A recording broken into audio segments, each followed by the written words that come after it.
and welcome to another edition of the Full Force News Burst, brought to you by GeneralsJoes.com, with me as your host, Chris IMDB McLeod, aka Diagnostic 80, or Diagnostic IMDB is what I should have called myself. Joining me today to talk casting and who we think could play Snake Eyes in the upcoming movie is Justin Dreamcast Bell. So without further ado, let's get stuck into this news burst. Okay guys, even though we are talking a lot of rumours about possible plot points in this one, they could still be deemed as spoilers, so if you don't want to know anything about what could possibly happen, I take that with a big grain of salt, then please turn off now. Are you still with us? Good. With the Snake Eyes movie... I'm out.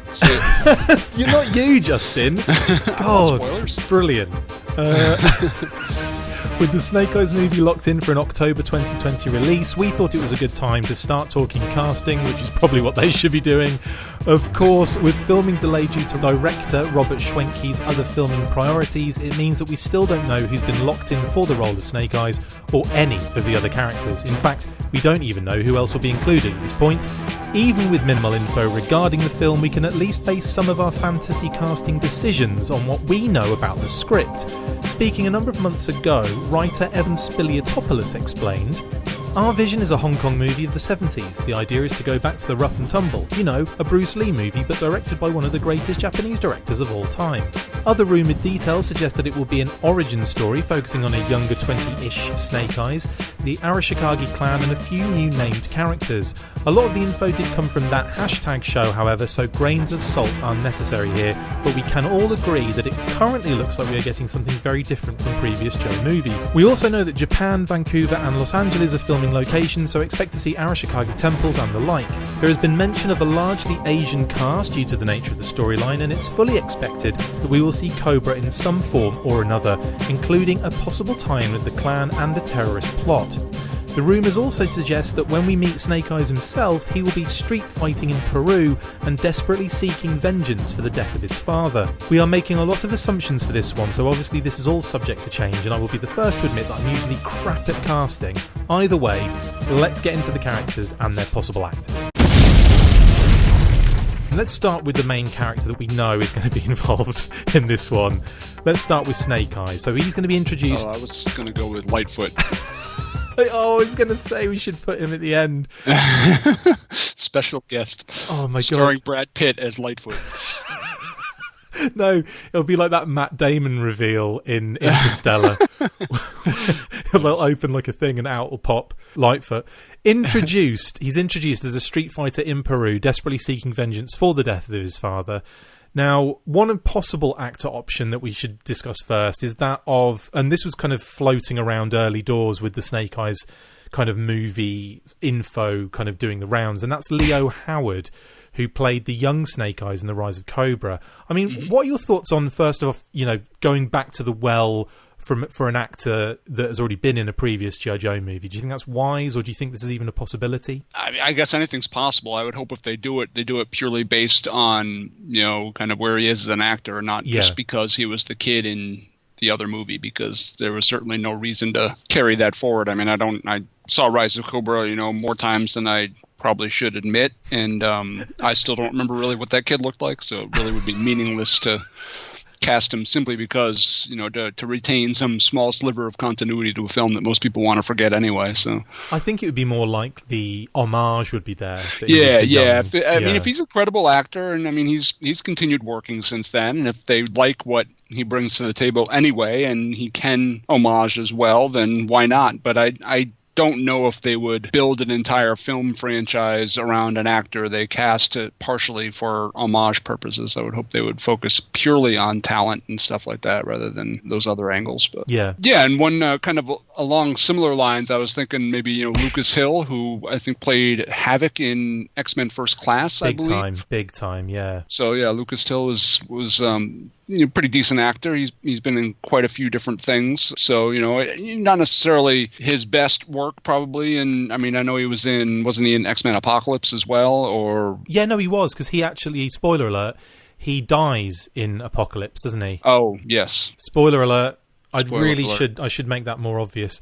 But yeah, he Apocalypse is like what, 2 years ago now? Yeah. I think that's probably a safe bet. Well, he, I must admit though, like looking at Lucas Till, he's got the square jaw, he's got the blonde hair. Yeah. I could see him being like Snake Eyes. I could see him being the, what we know from the original kind of G.I. Joe comics and all of the iterations of Snake Eyes. I could just see Lucas Till actually doing a really good job of him in that. And also he's quite young looking as well still, isn't he? He is a young actor still. He is, and it's funny, you say that square jaw, and I do kind of look at that and kind of automatically think back to M.D. Bright, who is somebody who drew Snake Eyes in comic form back then, and used to really draw him with kind of that wide face and square jaw sort of thing. And it's kind of interesting that you say that, because I do kind of see that connection. It's probably why when I look at him, I see, it's probably that's happening in my mind just as it did when you picked Lucas. I mean, that's a really, really good shout, actually. Plus, he was, young MacGyver, so. Exactly. I want to. How does the theme tune go? I was about to slip into the A-Team by accident. Well, actually, I could have worded that better. But I think that was worded pretty well. Speaking of square-jawed, classically handsome dudes, I think Liam Hemsworth. Now, the reason I bring Liam Hemsworth up is not necessarily because I think he would actually be in this film, because one, I don't think he would, and that's got a lot to do with the fact that just recently a story came out that Chris Hemsworth was in an interview where he said that he was really hard up for jobs and he almost got the Duke job. The Duke job sounds horrible, doesn't it? Instead of Channing Tatum. Now, I think that would have been one hell of an epic casting to get Chris Hemsworth in as Duke, wouldn't you? Oh, absolutely. I mean, I don't think it would have done him any favors necessarily. He dodged a bullet. That would have been fantastic. Yeah, that would have been fantastic. But so the only reason I bring Liam Hemsworth up is because, well, he's younger. He's been in a lot of films. He's definitely more. It's hard to say with the Snake Eyes movie because we don't really know. There's so much about it that it feels like a Hallmark movie at the moment, and I shouldn't necessarily say that, but because obviously there's going to be money behind it. It's Paramount, it's Hasbro. There's plenty of money behind this project, but there are a lot of areas where I feel like they're skimping and saving, and we haven't even properly started yet, but already we're looking at this kind of like leaked details of a script, which as we go through the details of the script, it does get a little bit kind of hokey. But anyway. Yeah, we're officially casting Hollywood actors before the studio has even thought about it. So. They should hire us for this. We did a lot of research for this. Yeah, there you go. Hey, Schwanky, if you're listening, then write some of these names down, would you? You schwanker. So that's all our possible Snake Eyes options, which I do have one more, but I've actually put that option further down the list for someone else because I think he would be interesting for a different character. But anyway, let's move on to Storm Shadow, who is another character that is in this mysterious details of this leaked script. It's not really a leaked script, as it's the details of the script. Some of the details have been leaked. And of course, obviously this is from that hashtag show, so we don't know how genuine, we don't know how on the money this is going to be, but by the numbers, it sounds like a possibility for what we're hearing. Anyway, Storm Shadow is the best friend of Snake Eyes, obviously, and an Arashikage ninja. Now, in the leaked details, it turns out that Snake Eyes is fighting Street Fighter in Peru, and that's probably where he meets Storm Shadow. And then Storm Shadow will probably convince him to come to the Arashikage clan. And so, what are we thinking for Storm Shadow, Justin? Somebody kind of jumped out at me for Storm Shadow. Go for it. A guy named Ludi Lin. I don't know if you're familiar with him. He was actually he was the Black Power Ranger in the Power Rangers film. Yes. And he has done, I think he's in an episode or two of Netflix's Black Mirror series. He was in Aquaman. So he's had some of those roles. He seems like a guy. He's kind of a young Asian actor who might be up and coming. Maybe something that won't cost a lot of money and might fill the right age range. So I was thinking somebody like that. A bloody good shout. I totally agree with that. Yeah, that is a good shout. My kind of main option for Storm Shadow, and it's really because when I look at him, I see Storm Shadow almost as a very he's good looking. He's younger. Like I say, younger actor, but Henry Golding from Crazy Rich Asians, because this guy, I'm not sure if he's too big for this at the moment. Like, I'm not sure if that's even a thing, if people are too big for. Obviously there are people that are too big for it. We're not saying Tom Cruise is going to be in this. But at the same time, like, I think he may be kind of tipping the balance of being maybe a little bit too big for this particular film. But he's someone that I think could be really good as Storm Shadow in a similar way to Yudi. Yep, definitely. Any others? Recently, Shazam was a film that came out recently, and Ross Butler was an actor from Shazam who certainly has the look of Storm Shadow, and he was also in 13 Reasons Why. I think it's a Netflix series, and has done some stuff for Riverdale. Oh yeah, it's my absolute favorite show. No, that's a good shout. So he's certainly kind of been around the block a little bit. So he could be a potential candidate. What about, this is one from your neck of the woods, because I know you were a big fan of the Marvel kind of Netflix shows. Yeah. But Will Tomey from Iron Fist. Yeah, I could see that working. The only Iron Fist was probably not the most shining example of what the Netflix Marvel series could be, but Will was I'm on a first name basis with this guy. He was a decent actor though, and I think he obviously has some of that training and stuff, so I think he could definitely fill that role too. Okay, well, this is where I think it's going to get interesting, because we have also heard from this leaked script details. I keep bringing that up every time. But we've heard that the Blind Master, the Soft Master, and the Hard Master are going to be involved in this film. So, with that said, Justin, let's go back and forth, because I've only been able to come up with one option really for each of these. I'm not sure about yourself on this one, but for me, I was thinking Blind Master wise, Cary Hiroyuki Tagawa. Now, easy for me to say, but people will recognise him from Mortal Kombat as Shang Tsung, the Man in the High Castle most recently, and of course Star Trek: The Next Generation. I mean, he just screams to me that kind of aging Asian kind of like master looking kind of character. Do you know what I mean? Sure. Now, I mean, in the comics, obviously, the Blind Master was African American, so I don't know if they would stick with that kind of... That's a very good point. ...format for this, but, who knows with how these things are kind of being framed up, if they would stick with that, or if they would, go in the direction of, maintaining the mostly Asian cast. It could be... Having said that, though, or. Who would you have for the Blind Master if it was the African American descent? I'm gonna say, and I'm gonna throw you somebody who is way too big for this role, but I've got a couple ideas. Maybe Forrest Whitaker would be kind of a cool, kind of eccentric sort of old ninja master, blind ninja master would be very cool. I don't know if he would ever do it, but that'd be pretty awesome. I mean, he would be, as much as I love the RZA and the Wu-Tang Clan. Sure, I think he would be the step up from the RZA, wouldn't he? In the in that setting. Totally. Yeah. No, that makes a lot of sense. I mean, I was looking at it from a majoritively Asian casting scenario, but that doesn't mean doesn't mean that Cary Hiroyuki Tagawa couldn't be a soft or hard master, does it, actually? Very true. Well, yes, that is a beautiful shout, actually. Forrest Whitaker would be amazing, wouldn't he? He would be awesome. Of course, he was Ghost Dog. Have you ever seen that movie? I have. It was awesome. It's like a ghetto version of Taken.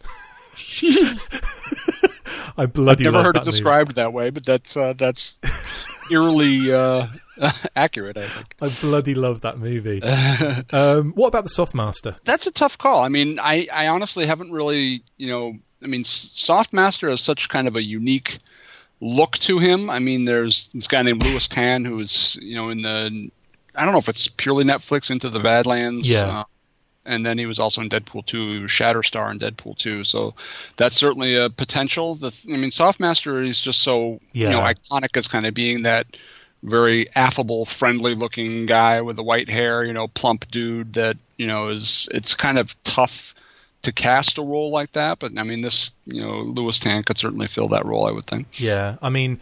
I think if we're going for, how they look in, the old comics... Yeah. There's going to have to be a lot of backstory, not backstory necessarily, but a lot of explanation as to why, there's an African American in the clan, why Snake Eyes is there, why, I think that would be really interesting backstory to involve that angle and that aspect of it.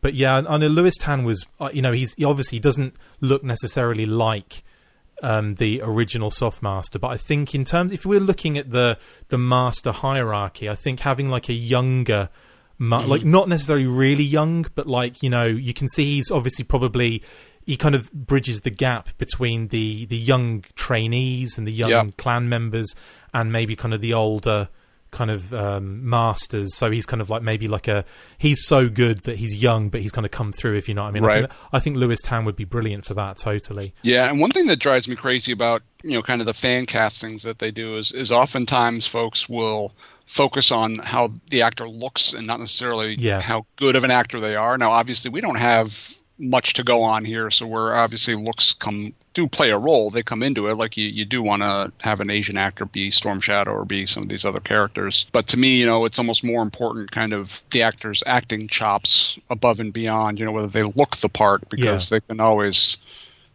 fake that out or whatever. So, if Softmaster isn't some old fat guy with white hair, I'm not going to lose a whole lot of sleep over it. And Hardmaster, I mean, I'm just thinking Ken Watanabe, just mainly because of, I think he would be brilliant. Batman Begins, Godzilla, the Godzilla movies, Inception. He was great in Inception.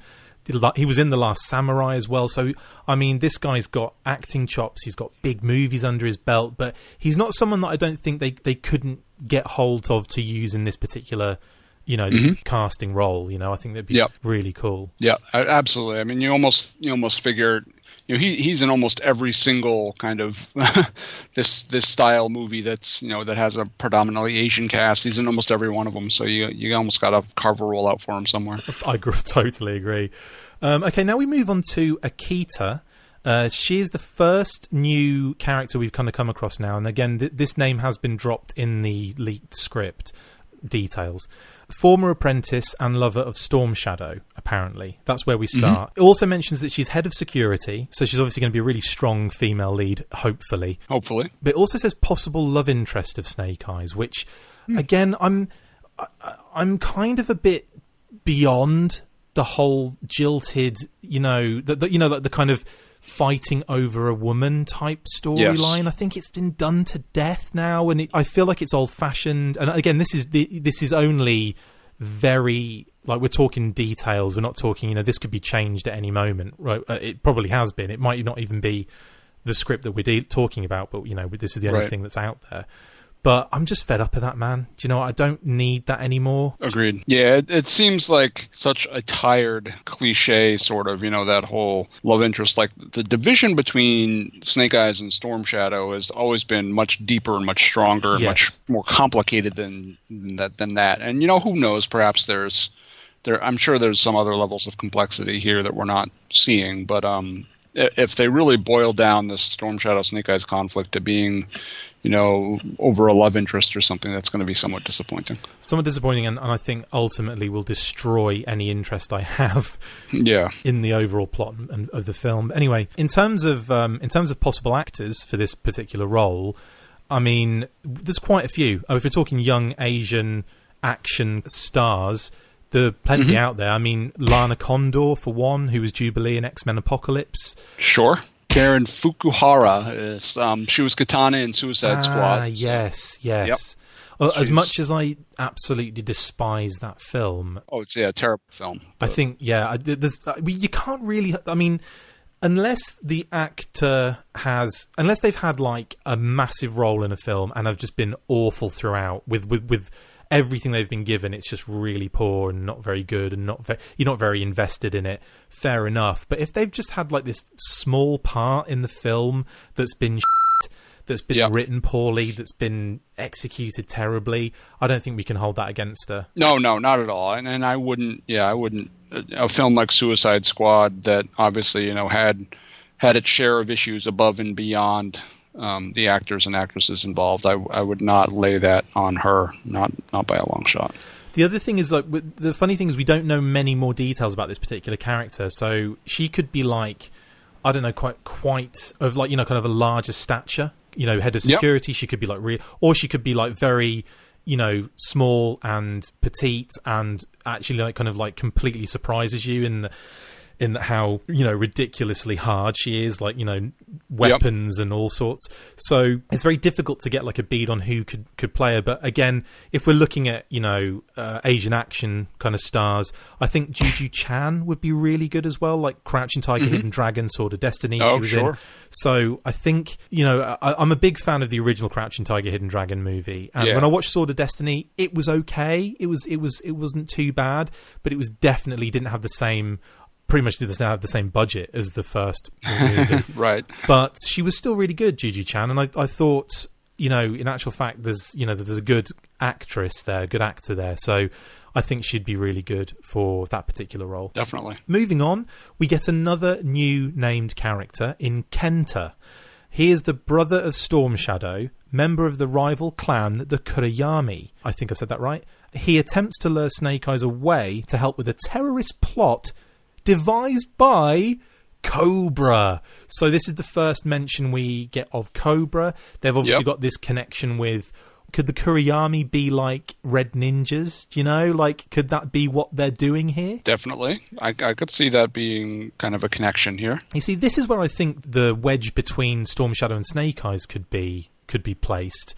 Could be with this brother, Kenta, trying to lure Snake Eyes over. Sure. And that could be the thing, like something could happen within that scenario that puts the two at odds with each other. So that is like something that I'd be way more interested in than just a love interest scenario. Yeah, agreed 100%. And I think that would be, it almost seems like, they're sowing the seeds for a pretty neat story element there, and hopefully that's what they focus on instead of Akita, the love interest. So any actor options for you on this one, bud? Yeah, I mean, they're we're dipping into pretty deep into the well of Asian actors, but there's Ki Hong Lee, who was in The Maze Runner, who I think could potentially fit this role. Wouldn't take too much kind of shine off Storm Shadow either, would he? Like in that exactly sense, right. Be more kind of a smaller stature character, but so yeah, I mean, I could see somebody like that. Chris Pang, who was he was another actor in Crazy Rich Asians, again with Henry Golding. I think the two. There's definitely a look like they could definitely be related, but at the same time, I could see Storm Shadow just like, edging the... I'm basically saying I think Storm Shadow is really attractive. That's all I'm saying. Okay? Just, it's out there. I find nobody can blame you. He's a hot guy. Well, Henry Golding anyway. So, and I think Chris Pang would be a good brother type foil for him in that sense. Sure. But I agree with you on Ki Hong Lee. I think again, like we're looking at young actors as well. So obviously, The Maze Runner is a very kind of new movie, isn't it? Young adult, I suppose, for the YA audience. Yeah. Okay, so moving out of that interesting element of the Kurayami and this kind of rival clan situation, we're going to have to talk about Cobra. Now, when I was thinking about the Cobra Commander, he's not mentioned in the room as an actual fact. I just fully expect him to be shown, even if it's like a post-credit scene for this one. I didn't actually come up with anyone as an actor. I've got, anybody, really. Yeah. Do you know what I mean? Like, have you been able to kind of come up with anyone? Well, it's a tough call. I mean, because Cobra Commander is kind of designed to be Larry Hama always kind of made him as the everyman. Like, you don't see his face. He's a card salesman. He could be anybody kind of thing. So, I didn't have a whole lot of stuff that jumped out at me. I mean, I wouldn't mind, a somewhat older, kind of more established actor in this particular role, although finding somebody like that who's willing to put, a mirrored face mask over their head for an entire film is probably going to be... or just the post-credit scene. Or just the post-credit scene, exactly, yeah. So, I mean, there's all sorts of people that would be good, but I mean, I can't really... It's hard when you get to the kind of older actors, or the actors that would, have the menace and the bring that kind of like eerie vocal and the terrifying kind of presence that Cobra Commander should have. You're talking, you're spending a lot of money, and right, definitely. And again, there'll be people that would be able to do that. There'll be good actors that will be able to do that kind of role. But you're right. I think I agree with you. I think it should be someone of a little bit older, a little bit more menace and poise, and just something that would. Favorite kind of evil genius actor of all time is without a doubt Gary Oldman. But God, Gary, I mean, you're not going to cast Gary Oldman and then throw a helmet over his head and have him not, really do You're anything. You're also not going to get him on G.I. Joe the Snake. Well, yeah, he's not going to be in it anyway, right? Exactly. But you're right. I think if this is a fantasy casting show, so we're going to put Gary Oldman well and truly in as Cobra Commander. That is actually a good shout, because I think he could do some like really cool vocal. Not necessarily the snakes, the hissing lisp or anything, but right. I think he could bring like a very menacing voice to it. Do you know what I mean? And it would. I think they'd have to go away from what we know Cobra Commander's voice to be, because no one's going to do anything better than Chris Latta ever did. True.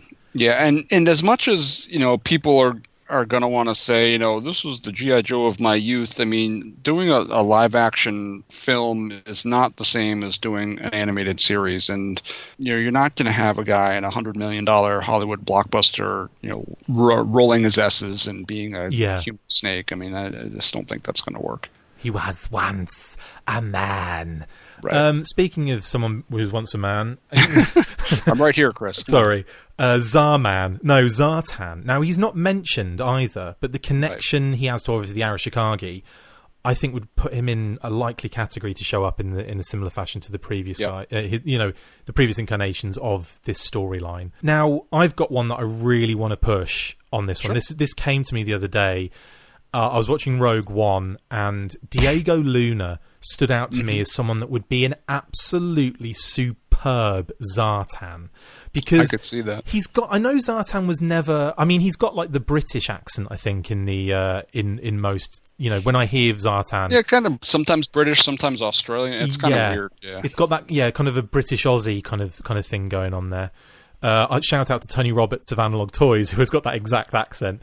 In fact, he should be Zartan. No, I think Diego Luna has just got this really good way of being a villain without having to overact it. I thought he was brilliant in Rogue One because he was almost like he was an anti-hero in the thing. I mean, he did bad things. There was a reason for it, but at the same time, he knew it was bad and he couldn't live with himself. So It was the fact that there was that kind of. I think he would just make for a brilliant Zartan. I just think it would be great, Yeah, I like that idea, and I actually feel pretty strongly about a different actor who's a little bit older, but I think he'd fit the role really well. And again, it's going to be the kind of thing where he's never ever going to star in a G.I. Joe movie. But I'd love to see Tom Hardy as Zartan. I think he'd be a really that really cool Zartan. He would be a good, like the original Zartan, like that kind of buff, huge for a start. In every every character in that cartoon was massive, but Zartan. There's one scene where he tears off in one of the cartoon episodes. I'm sorry, I'm going to have to try and remember it. He tears off a disguise, and he kind of pumps his chest out, and it's like it fills the entire screen. They were really trying to big up the fact that Zartan was huge. So it's like one of those things where he grabs one corner of his jacket and like lifts, and like his whole disguise flies off. I'm going to do a full force overdub video where it has the characters taking off a mask to reveal they're fully either made up or with another mask or glasses or hood or something underneath. Because Zartan did it constantly. Oh, yeah. Zorana, Baroness. That brown, like underneath the mask.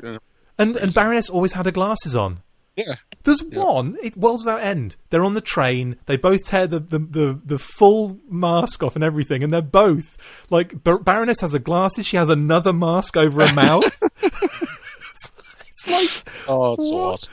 Oh, my God. Anyway, we've gone off track. But Zartan, Diego Luna, and Tom Hardy, I think they're both fantasy, because I think Diego Luna's too big. I think... doing Disney movies has probably pushed him out of contention, as in doing Star Wars is what I mean. This is where, my weakness of being, a 45-year-old man. I mean, granted, I've got a 13-year-old daughter, but I'm so out of the loop on of these Hollywood actors. Like if anybody had told me, this kid named Tom Holland is going to be Spider-Man, I'd been like, who's that?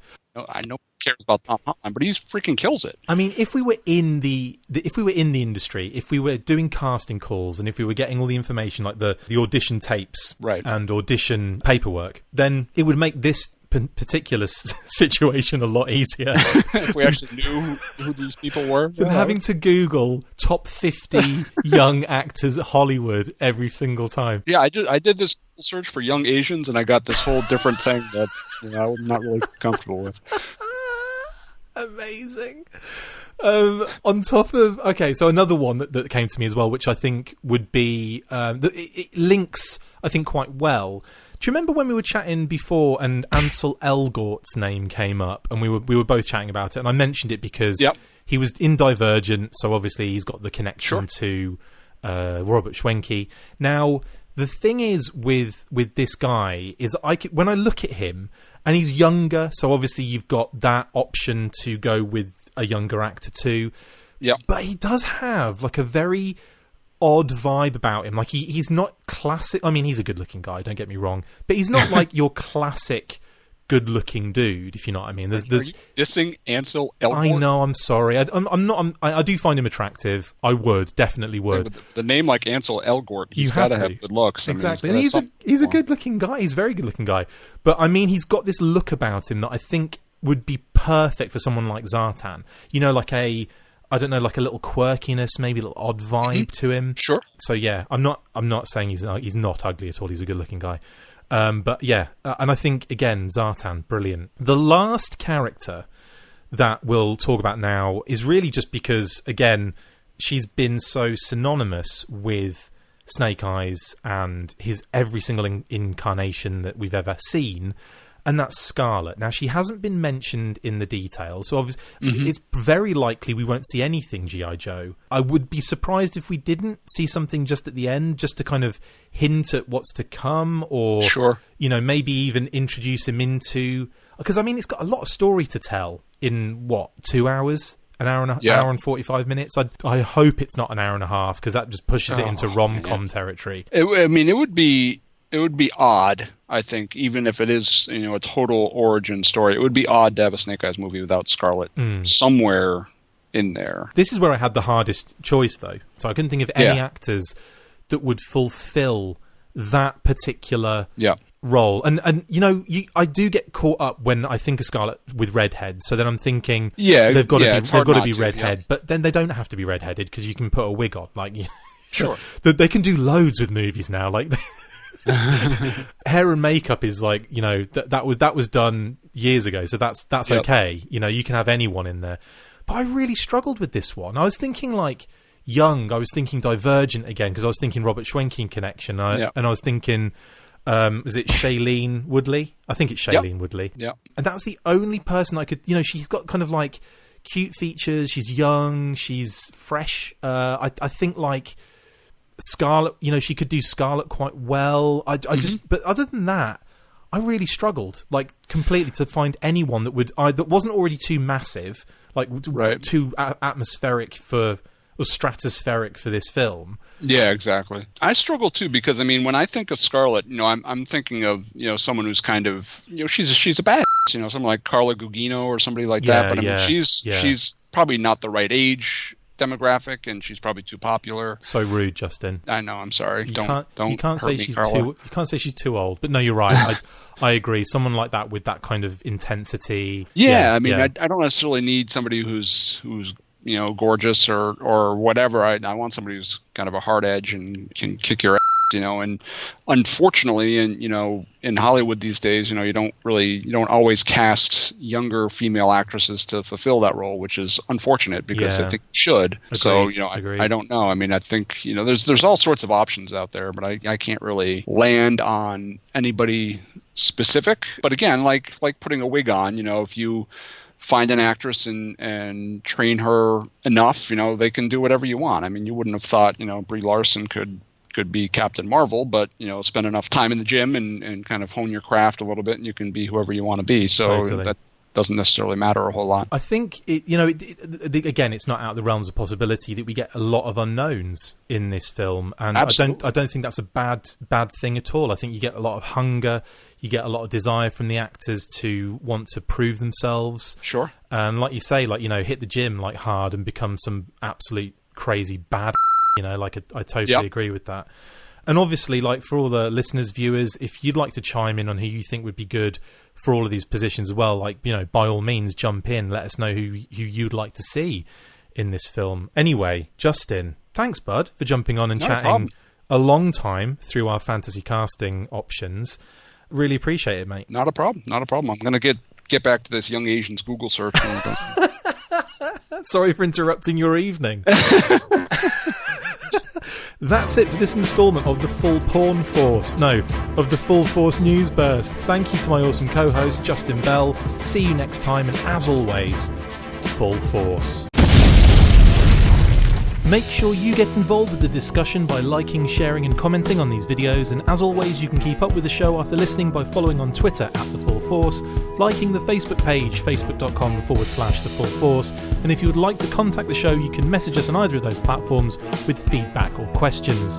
We have also started a Patreon page, so if you want to see your name up in lights on these videos or enjoy exclusive bonus content, then check out patreon.com/The Full Force Podcast, or click the link on any of the posts this podcast appears in. Full Force.